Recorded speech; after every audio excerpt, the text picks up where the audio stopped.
Bonjour tout le monde, c'est Stevie de Music Feelings. Aujourd'hui c'est mon anniversaire. Go shorty, it's your birthday. On se fait un petit ching. C'est de l'eau, hein, je vous rassure.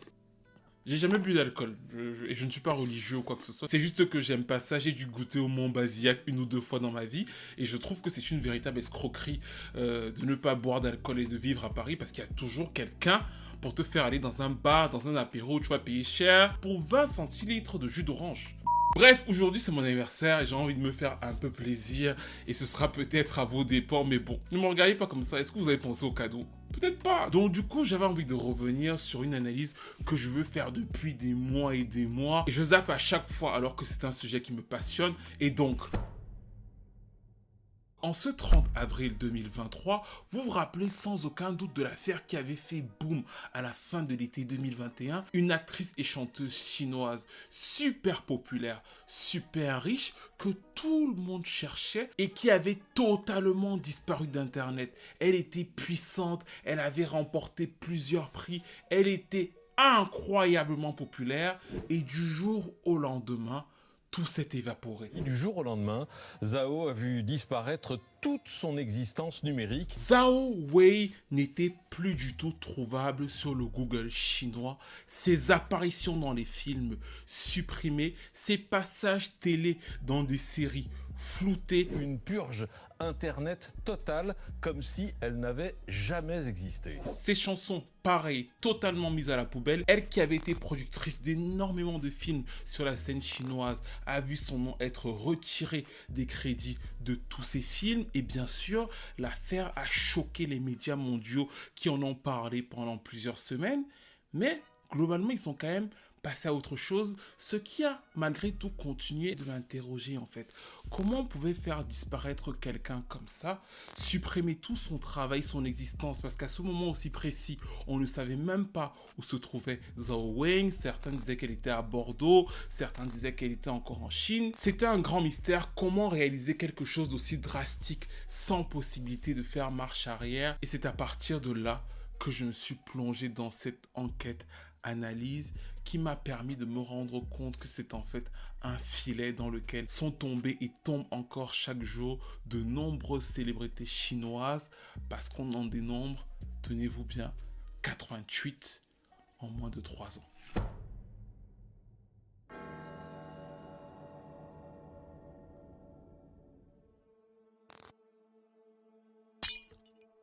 Alors toutes les guerres partent en général d'un tout petit événement, c'est-à-dire que vous le savez, bien sûr il y a un contexte, mais c'est toujours une petite étincelle qui allume le feu et ça va très fort, ça va très vite. Et dans le schéma que je vais aborder ici, l'étincelle c'est l'incident 227 qu'on pourrait retranscrire chez nous en disant l'incident du 2 février 2020.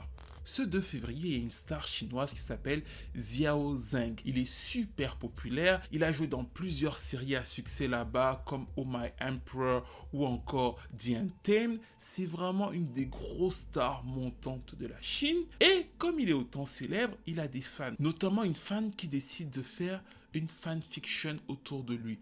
La fanfiction, en fait, c'est reprendre le personnage de Xiao Zheng et c'est de réécrire une histoire totalement fictionnelle autour de lui. C'est comme si vous preniez par exemple Alicia Keys, que vous alliez sur un site et que vous imaginiez une relation passionnelle, délicate, fusionnelle avec Alicia Keys en la racontant au jour le jour.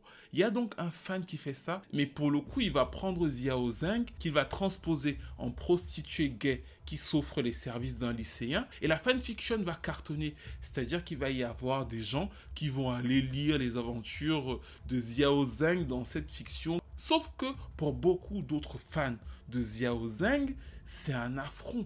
Ils vont hyper mal vivre le fait que l'image de leur idole, selon eux, soit autant salie par cette fanfiction. Et du coup, énervés, en colère, ils vont faire en sorte que l'affaire prenne une ampleur totalement dingue. Des millions de fans de Xiao Zheng s'entendent pour décider de détruire la plateforme qui abrite cette fameuse fanfiction. Donc ils signalent en masse, ils alertent les autorités. Et au début, effectivement, les autorités chinoises n'y comprennent rien. Ils ne comprennent pas pourquoi il y a cet amas de tout et n'importe quoi, des gens qui se battent. Mais vu l'ampleur et les désordres que ça crée, parce qu'il y a une vraie euphorie, ils décident donc de supprimer la fameuse plateforme qui abritait les fanfictions. Sauf que quand le citoyen chinois normal, qui allait aussi sur ce site-là très populaire, où on retrouvait plein d'histoires sur les mangas, plein d'histoires sur les séries télévisées, plein d'histoires sur les BD. En fait, c'était un site qui abritait énormément de choses. Donc le fait de l'avoir censuré va toucher la vie de plusieurs citoyens chinois qui vont se dire mais qu'est-ce qui se passe en fait? Et ne voyant pas contre qui s'énerver, sachant que le gouvernement a supprimé et qu'il n'y a pas moyen de faire marche arrière, ils vont attaquer Xiao Zhang parce qu'ils vont se dire que c'est forcément lui et ses fans fous furieux là, c'est lui qui n'a pas dit à ses fans de ne pas nous emmerder et ils vont organiser un boycott en masse sur les réseaux sociaux de Xiao Zhang. Le mot boycott Xiao Zhang va être affiché des millions de fois sur les réseaux sociaux. C'est une vraie revanche en fait qu'il subit, sauf qu'en réalité, vous êtes d'accord avec moi, bah, le gars, il n'était pas au courant, il n'a pas fait grand-chose, il a fait que jouer dans une série. Et c'est un peu ce qui le panique, c'est pour ça qu'il prend quasiment 4 mois pour venir s'exprimer devant le public en mai 2020 en disant effectivement que bon, voilà, je ne suis pas responsable des actes qui ont été posés, mais il a déjà perdu des partenariats avec plusieurs marques, les émissions télé auxquelles il est invité ne disent pas qu'il est dans le programme, sinon ça va fâcher les téléspectateurs. Donc sa popularité a commencé à baisser et justement ce message-là d'ailleurs ne passe pas. Venir dire comme ça devant les gens qu'en réalité bah, les fans font ce qu'ils veulent, non, non, non, non, non, non. Xiao Zhang va être rattrapé par le gouvernement chinois et surtout Weibo qui est l'espèce de Twitter chinois, c'est le plus gros réseau social là-bas. Et en fait le gouvernement chinois va demander non seulement que Xiao Zhang reconnaisse qu'il a une part de responsabilité dans ce qui s'est passé parce que les artistes doivent s'occuper de ce que les fans font et disent en ligne. 所以今天在这里我也想说，特别想说，为我曾经的不恰当的言论造成的影响道歉，也对因为我的那些言论所伤害到的人说一声对不起。受的关注度越多，责任感越重大。这是真的。就比方说，现在网络上经常有一种声音说，偶像应该管理好自己的粉丝，对此你是怎么看的呢？对，这几个月，这个词也一直围绕我，我也有跟我的工作人员，我们也有探讨过这个词。首先，其实我不认同这个词，我认为你不认同管理这个词，我不认同。我不认同，仅代表我自己，我不认同。跟我之间并不是一个上司跟下属的关系，管理这个词，我更多的我觉得我们是一种平等的关系。Mais en plus, on va lui demander de faire, et là, tenez-vous bien, un guide, c'est-à-dire qu'il va avoir un mémo de conduite qu'on va lui faire écrire pour partager à ses fans. Et dans ce mémo que j'ai pu lire, il y a 3 points qui ressortent principalement. Premier point, ne pas participer au vote de masse en ligne, aux commentaires de masse en ligne et ne pas se réunir dans les activités réunissant plusieurs fans. Second point, ne pas insulter, provoquer ou alors être à l'origine de frictions avec d'autres groupes. Troisième point, n'achetez que des produits à la hauteur de vos propres finances, entre parenthèses, spécialement pour les fans mineurs, n'achetez que ce que vous pouvez. Donc ne dépensez pas trop pour les produits des artistes. Et quatrième point, et là écoutez bien, focalisez-vous sur vos études et votre travail avant de prêter attention au travail des artistes et des actrices. Mettez ça en arrière-plan et c'est Xiao Zhang, l'artiste lui-même, qui fait ce mémo, qui va partager sur la plateforme Weibo. Et je sais que certains d'entre vous doivent se dire, oui, quelle logique. Franchement, les Navy, les Barbs, les Beehive devraient lire ce genre de mémo, on devrait scotcher ça sur leur front. Et effectivement, ça peut prêter à sourire, surtout que l'histoire se termine plutôt bien pour Xiao Zhang, qui va d'ailleurs faire un retour avec une chanson R&B pop qui s'appelle Spotlight.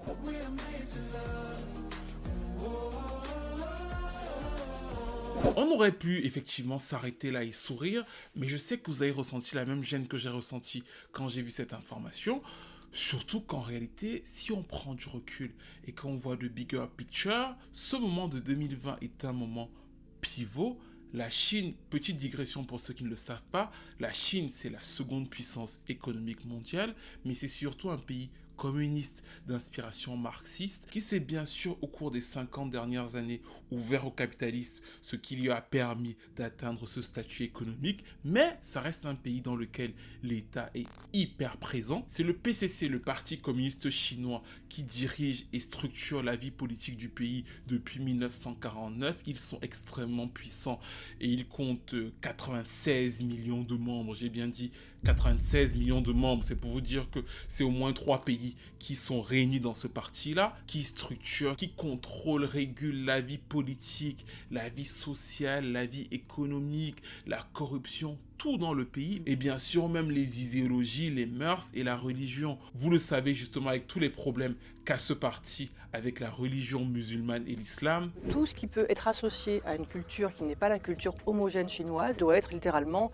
éradiqué. C'est-à-dire que dans le fait de vouloir contrôler par exemple le Coran ou alors d'éditer un Coran spécifiquement pour la Chine, on retrouve cette volonté de contrôler justement la population, la manière de penser, parce que quand tout le monde est plus ou moins sur le même schéma, il y a moins matière à se rebeller, il y a moins d'écart, et on le voit d'ailleurs dans la répression sur les Ouïghours, qui semble s'inscrire dans un schéma qui ne ressemble pas à la majeure partie de la population chinoise, d'où la virulence de l'État. Et justement, dans l'événement de Xiao Zheng en 2020, si vous prenez un peu de recul, il y a un souci. Le PCC qui est si répressif, si alerte sur tout, s'est fait surprendre par un groupe de fans totalement excessif pour une histoire dont ils ne comprenaient eux-mêmes rien et qui, on est tous d'accord, n'aurait jamais dû prendre une telle ampleur. Et ils ont certes corrigé le titre, mais ils aiment pas du tout se retrouver dans ce genre de situation où ils sont pris de surprise ou alors dans un sens en position de faiblesse, ils ne comprennent pas ce qui se passe. Et plus encore que Xiao Zheng et ses propres petites élucubrations avec ses fans, ce qu'ils ont retenu, c'est le schéma.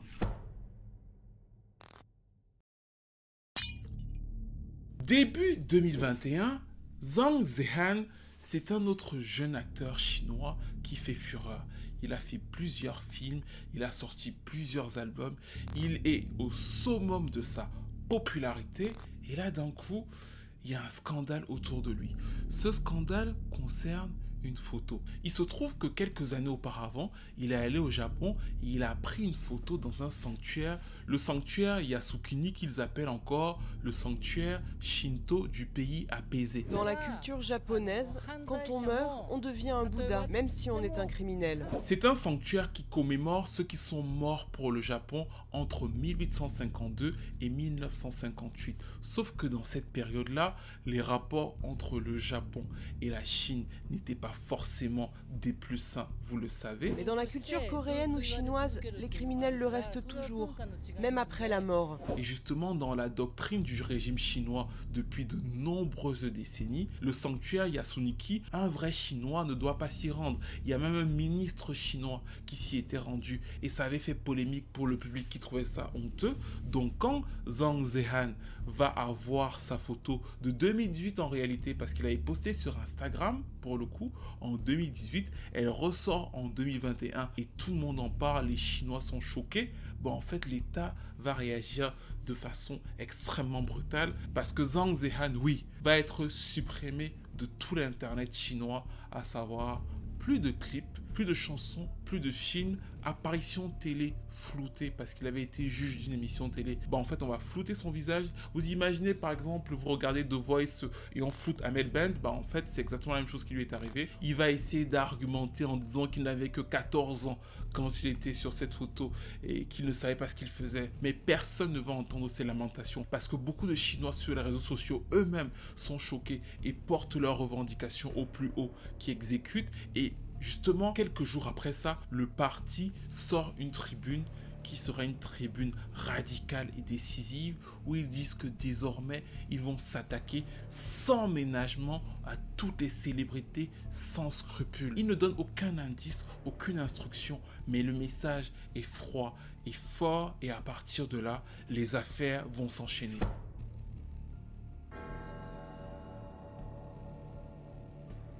Déjà, Zheng Shuang, vous la connaissez sans aucun doute, c'est la fameuse actrice chinoise qui a abandonné ses bébés aux États-Unis. Ça a fait la une des médias occidentaux et l'histoire est en fait plus fine que ça. Zheng Shuang est allée aux États-Unis avec son compagnon de l'époque et ils voulaient avoir des enfants, sauf qu'elle était apparemment très fatiguée et elle ne pouvait pas les avoir elle-même. Ils ont donc décidé d'avoir recours à une mère porteuse et ils ont eu des jumeaux. Sauf qu'après la naissance des jumeaux, Zheng Shuang et son compagnon se sont disputés, la relation n'était plus la même et elle a donc décidé de rentrer en Chine sans les fameux bébés et sans d'ailleurs dire à personne en Chine. Il a fallu que son compagnon aille lui-même sur les réseaux sociaux chinois, le Weibo, pour dire qu'en gros, elle avait abandonné ses enfants et l'affaire va prendre une ampleur de fou. Parce que, première chose, c'est interdit en Chine de faire de la gestation pour autrui. Pire encore, une femme qui fait de la gestation pour autrui, même si c'est une superstar, parce que Zheng Shuang est une superstar. Elle a joué dans plein de films, elle a reçu plein de prix en tant qu'actrice très connue. Même si elle est cette personne-là, faire ça, ça semble absolument dégueulasse pour le public chinois. Donc le parti s'en mêle, ils font revenir le petit ami en Chine avec les bébés. Le père de Zheng Shuang va aller à la télé demander pardon, dire que c'est de sa faute, qu'il n'a pas assez bien élevé sa fille, qu'il aurait dû mieux la conseiller de ne pas faire appel à une autre femme pour porter ses enfants. Mais malheureusement, ce message ne sera pas entendu par une grosse folie des réseaux sociaux qui voulaient absolument voir tomber la tête de Zheng Shuang et c'est bien sûr ce que le parti va faire. Ils vont exécuter parce que Zheng Shuang, rebelote, va être supprimée de toutes les séries dans lesquelles elle a participé sur le web chinois et en plus on va aller fouiller ses comptes et là on va se rendre compte qu'elle avait fait selon eux dans cette affaire de l'évasion fiscale, ce qui bon là va signer carrément sa fin et en plus de tout lui retirer, ils vont carrément reprendre les bébés à leur père et totalement les remettre à la mère.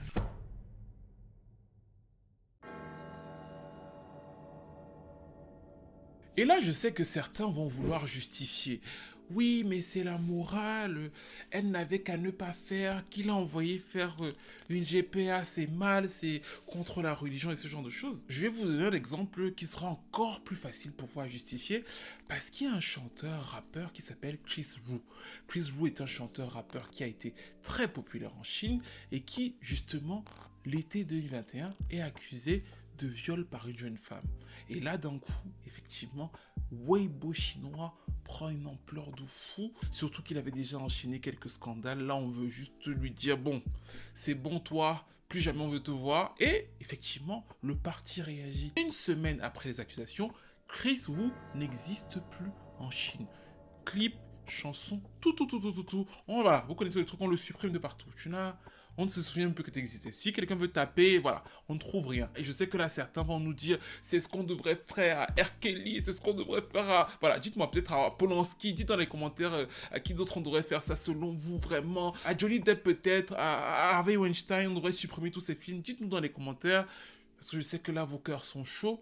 À quelles autres personnes on devrait faire ça au vu de ce modèle qui semble peut-être s'allier dans le mouvement MeToo et aller peut-être un peu plus loin que l'Occident sur ce dossier précis. Mais le problème, c'est que quelques mois après la chute de Chris Wu sur les accusations de viol par une jeune fan, en fait, vous vous rappelez sans aucun doute de la tennisman Peng Shuai, parce qu'elle avait fait le buzz aussi. Vous vous rappelez qu'il y a quelques mois, et d'ailleurs l'affaire n'est pas totalement réglée, il y a une tennisman chinoise qui avait accusé, là pour le coup, un ancien ministre, donc représentant du parti, de l'avoir agressé sexuellement. Et là pour le coup, le parti n'a pas eu la même réaction. C'est-à-dire que dans cette affaire précise, c'est Peng Shuai que les médias mondiaux ont cherché pendant des mois, parce que dès qu'elle a fait l'accusation, elle avait totalement disparu d'Internet et disparu physiquement. On ne savait plus où elle était jusqu'au moment où elle a réapparu avec un discours totalement autre sur le gouvernement chinois. Ce post a donné lieu à un énorme malentendu de la part du monde extérieur. C'est-à-dire que finalement, c'est peut-être pas MeToo qui les motive tant que ça, vu que c'est un peu aléatoire. Pourquoi avez-vous effacé votre message? Parce que j'en avais envie.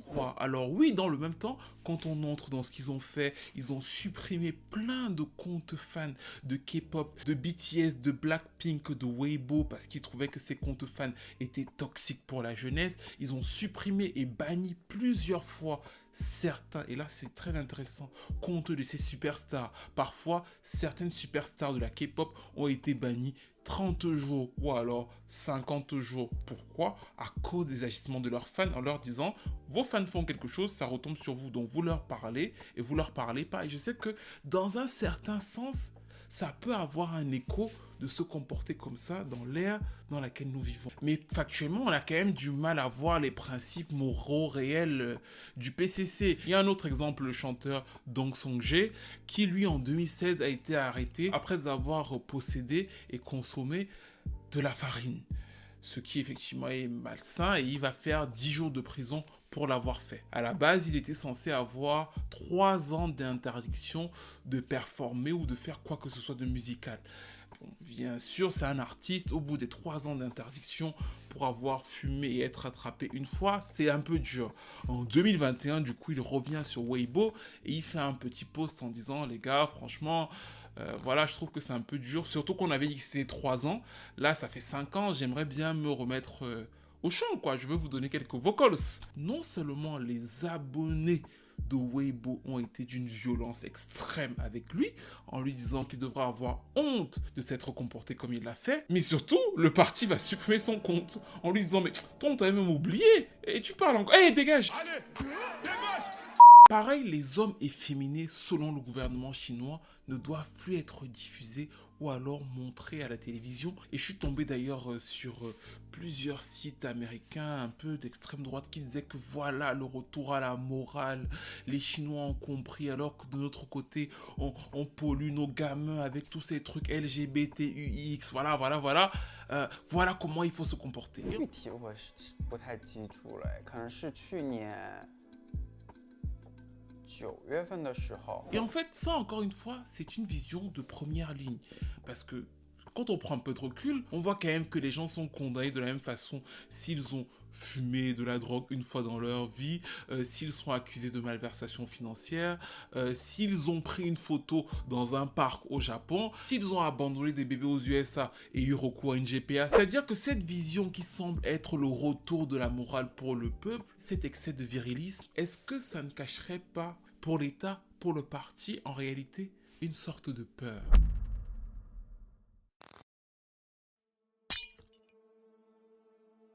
TikTok est une application chinoise qui n'existe pas réellement en Chine.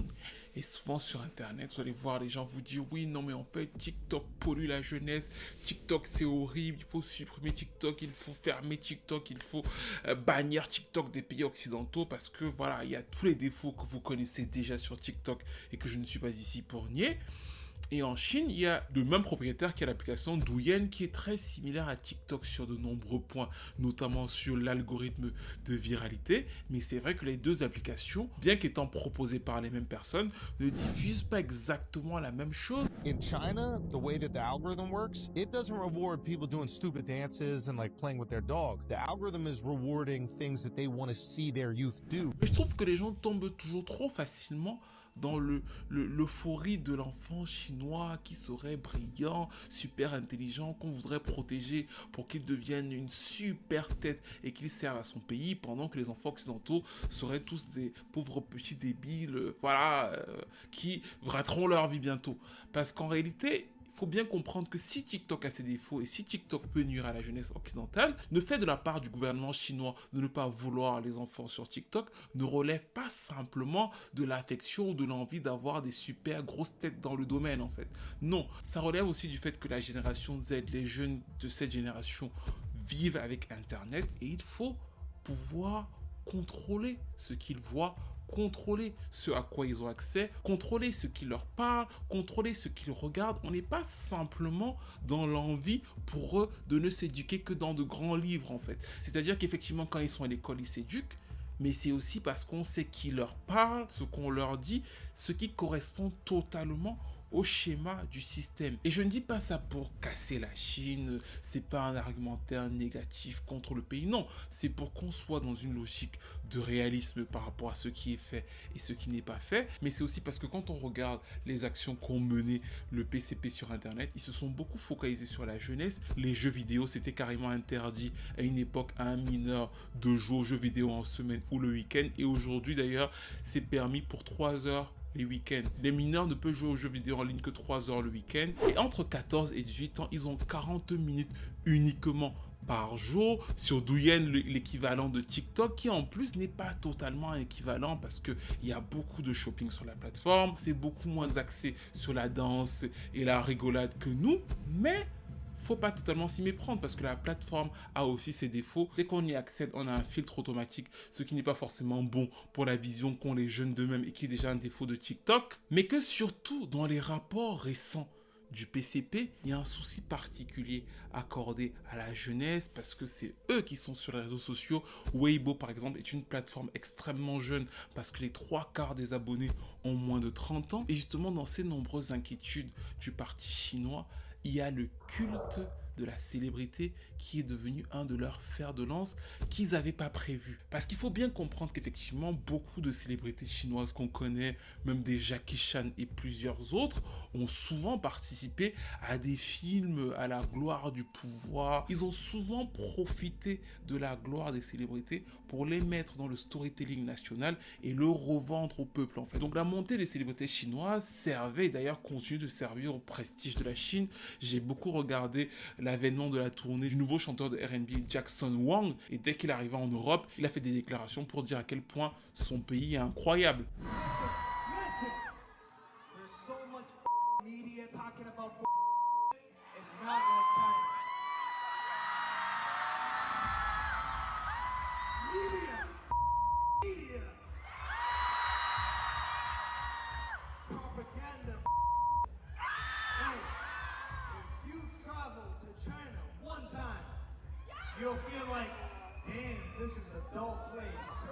Et je ne dis pas que la Chine ce n'est pas bien, je ne dis pas qu'il a été forcé de le dire, je dis que c'est plutôt logique et qu'en réalité plusieurs célébrités chinoises ont souvent été plus ou moins en accord avec le régime, ce qui est leur droit absolu. Et en revanche, c'est des affections qui se mettent en place et qui se fait donc avec plusieurs des stars qui étaient leurs amis il y a quelques années auparavant et qu'ils poussaient eux-mêmes, vient du fait que selon plusieurs articles et les documents même du parti, ils ont peur de l'ampleur que prend la stan culture, c'est-à-dire que les célébrités chinoises, progressivement avec l'avènement d'Internet, et on le voit d'ailleurs partout dans le monde, que les gens deviennent de plus en plus fous de leurs idoles, ils sont de plus en plus accrochés, ils créent des groupes et ce genre de choses. Ça a toujours existé, sauf que ça s'est exacerbé avec les réseaux sociaux, et ça s'est encore plus exacerbé en Chine depuis le Covid. On a vu des familles totalement ruinées parce que les enfants offraient, faisaient des dons à des célébrités, ce genre de choses. Il y a carrément quelqu'un qui a dépensé 60 000 $ dans le compte de ses parents pour pouvoir offrir à une star. On s'est encore rendu compte que beaucoup de ces fans-là appelaient leurs artistes ou leurs acteurs préférés God, comme des dieux. Young and even underage fans have reached a state of insanity and even worshipped their idols as gods. Et là, vous avez compris, ce n'est plus simplement un petit souci de stan culture ou un petit souci de célébrité, non. C'est un problème politique qu'ils ont bien perçu, et Xi Jinping, le président du pays, qui d'ailleurs veut revenir à une vision très marxiste de la société, s'est bien rendu compte qu'avoir plein de célébrités super puissantes, super populaires et avec des fans qui les prennent pour des dieux, ça peut très facilement leur donner à eux l'ivresse du pouvoir. Et on peut faire une digression avec ce qui s'est passé avec le fondateur d'Alibaba, qui a critiqué le gouvernement chinois dès qu'il a cru qu'il était arrivé à un certain niveau et qui a dû être rappelé à l'ordre. Et justement, ils se sont rendus compte avec la puissance des réseaux sociaux qu'ils avaient potentiellement créé eux-mêmes leurs potentiels rivaux. C'est pour ça que tout est remis en ordre, et là où c'est très minutieusement fait, c'est que ça se joue en 2 temps. Le premier temps, c'est effectivement que les gens des réseaux sociaux réagissent. Comme ils sont dans l'euphorie, ils dénoncent quelque chose et ils ont l'impression d'être entendus, comme vous l'avez eu d'ailleurs. Vous étiez content de voir Chris Wu être cancel, ou alors Zheng Zhuang parce que vous allez vous dire que oui, pourquoi elle a abandonné ses bébés. Donc, votre émotion a parlé et le fait qu'on les ait cancel, vous vous dites peut-être dans votre cœur, voilà, la morale est de retour. Mais là où ça se joue très bien sur le second plan, c'est qu'en réalité, et c'est ce qui est très fort, jamais le parti ne se justifie. C'est-à-dire qu'il y a une polémique, on te dégage de tout et il n'y a rien d'autre. Il n'y a pas de justification, il n'y a pas d'explication. On sait qu'il y avait la polémique et tu as dégagé, mais rien d'autre. Et ça, précisément, au-delà du fait qu'il s'est fait tomber des têtes d'affiche à la fois vieilles dans le game, comme Zhao Weng ou alors les jeunes acteurs, ça montre que ça peut arriver à tout le monde. Et c'est d'ailleurs pour ça que quand Zhao Weng, qui a initié cette analyse, a été supprimé des réseaux sociaux, les premiers réflexes de tous ses amis du showbiz ont été de supprimer tout lien avec elle, c'est-à-dire qu'ils ont supprimé toutes les photos, toutes les images, tout a été supprimé, même des gens qui étaient super proches d'elle depuis 20, 15 ans ont tout supprimé, parce qu'il n'y a pas de code précis, on ne sait pas si parce qu'on a été associé un jour avec elle, on va aussi tout perdre. Et en ça, pour le gouvernement chinois, c'est une manière de dire à toutes les célébrités super populaires de ce pays-là, quoi que vous fassiez, on sera toujours au-dessus de vous. N'y pensez même pas. When I was growing up in China, my dad and I used to play this game. We would memorize classic Chinese poems and texts, and we would recite it together and try to finish each other's sentences. Là, vous venez d'entendre l'actrice Zhao Chloé. Elle a gagné plusieurs Oscars, soirée émouvante pour elle, sinon américaine, donc elle remercie son pays.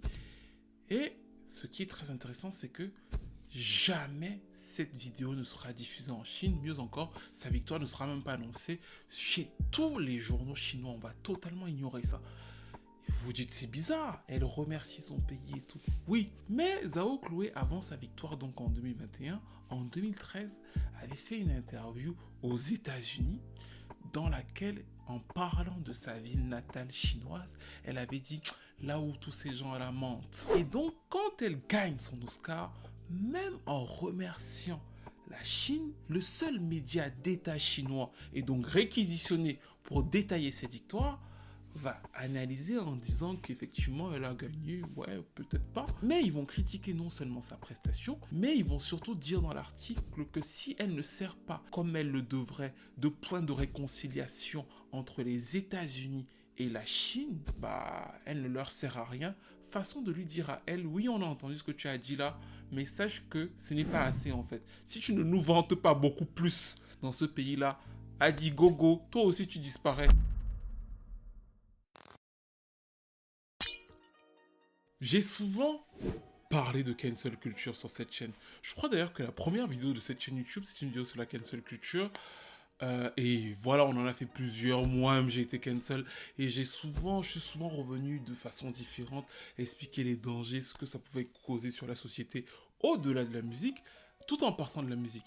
Et je trouvais que le cas de la Chine était un cas très intéressant parce que c'est pas du tout dans l'optique de dire que la Chine c'est mieux que nous, vu que en vérité sur tous les éléments qu'on voit dans cette vidéo, on a une avance rapide plus ou moins sur ce qu'est déjà le monde occidental en fait. Donc on n'est pas du tout dans quelque chose qui nous est inconnu.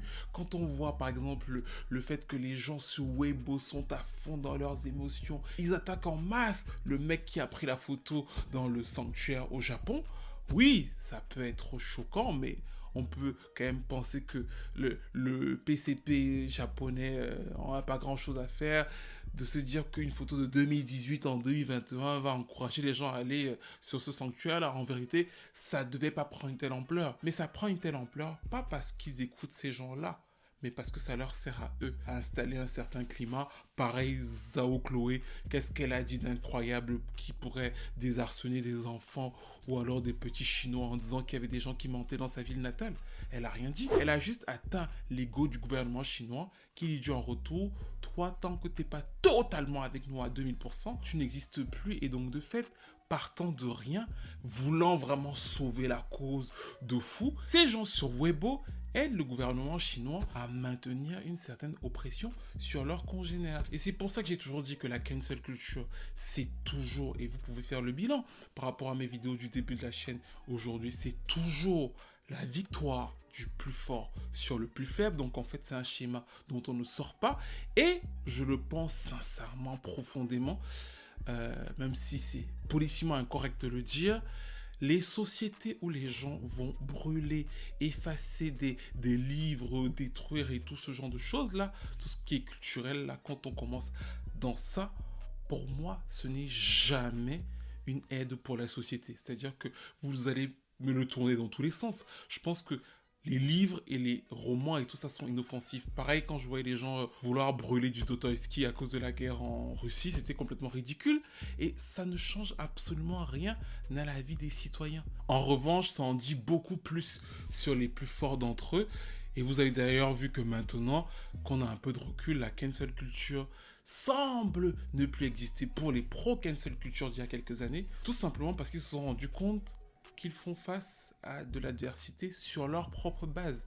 On voit maintenant des mouvements qui reprennent toutes les bases de la cancel culture, qui se réclament du masculinisme et ce genre de choses, et qui attaquent les anciens porte-étendards de la cancel culture qui se retrouvent déboussolés. Mais malheureusement, beaucoup d'entre eux sont assez, on va dire, peut-être malhonnêtes intellectuellement pour reconnaître qu'ils ont ouvert une fenêtre d'Overton avec leurs propres agissements qui commencent à se retourner contre eux et créent un brouhaha absolument total qu'on détaillera dans une autre vidéo. Vu que nous sommes à la fin de cette analyse sur la cancel culture en Chine, dites-moi ce que vous avez pensé de ce format qui n'était pas très fun, mais que je voulais faire pour mon anniversaire parce que voilà, ça me faisait plaisir de le faire. Dites-moi ce que vous avez pensé de cette histoire, de comment la cancel culture se structure en Chine, de Zhao Weng qui a été banni parce qu'elle a été soupçonnée de malversation, des différents cas dont on a parlé, Zheng Ziyang qui a pris la photo au sanctuaire, Zheng Xuan qui a abandonné les bébés. Que pensez-vous de ces différentes histoires?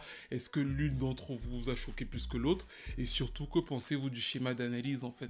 Est-ce que vous partagez mon analyse sur le fait que le gouvernement chinois s'est servi de la cancel culture? Pas qu'ils ne tiennent pas à leurs citoyens, mais qu'ils se sont servis de ce schéma-là pour pouvoir complètement éteindre cette culture de la célébrité. Est-ce que vous pensez que c'est une bonne chose? Est-ce que selon vous c'est une mauvaise chose? Et en me donnant vos avis, je sais que là certains seront tentés de tomber dans le piège des Haribo, à savoir que moi je préfère les rouges, moi je préfère les verts, moi je préfère les bleus, Xiang mérite, les fans de K-pop méritent et ce genre de choses. Mais vous voyez bien que justement comme les Haribo, on n'a pas la latitude de choisir et ça vient comme un bloc. Et c'est d'ailleurs pour ça que même si on peut se dire que oui, ce serait pas mal que ça arrive à certaines bases fans et ce genre de choses, n'oubliez pas que l'enfer est pavé de bonnes intentions, à l'instar d'ailleurs du TikTok chinois. Certes, il fait des super génies qui comprennent certainement plus de choses que les enfants en France sur les mathématiques et ce genre de choses, mais de l'autre côté, sur le TikTok chinois, petit exemple, ils n'ont pas accès à Tiananmen, c'est-à-dire que le hashtag Tiananmen est censuré. Et même si Tiananmen ne vous dit rien là tout de suite, essayez de retranscrire un événement similaire dans l'histoire de votre pays ou de votre culture, avant de totalement décider. Que pensez-vous aussi de cette évolution de la cancel culture en Chine par rapport à l'Occident? Dites-moi tout dans les commentaires, je vous lirai avec plaisir. Donc, merci à tous ceux qui ont regardé cette vidéo jusqu'au bout. Je vieillis avec vous, vous le voyez, donc il y a des chances que je ne vous parle pas toujours d'albums que je connais absolument par cœur et que j'écoutais il y a 20 ou à 15 ans. Et voilà, c'est la vie, c'est ces différentes étapes. Merci à vous de vivre certaines de ces étapes avec moi. D'ailleurs, bientôt, je vais faire une vidéo qui va un peu revenir sur mon parcours, sur ce que j'ai fait, comment on parcourt. N'hésitez pas à cliquer parce que je pense que ce sera la vidéo peut-être la plus centrale de cette chaîne. Mais dans tous les cas, merci à vous d'être là. Donnez-moi tous vos avis sur cette cancel culture chinoise. Je vais regarder tous vos commentaires pour voir tous les cadeaux. Venez sur Instagram parce que j'ai fait des petits shootings là pour pouvoir me la péter. J'espère que quand vous regardez cette vidéo, j'aurai finalement trouvé le petit hôtel où je compte passer ma soirée. Mais dans tous les cas, merci à vous tous et à très vite pour une nouvelle vidéo.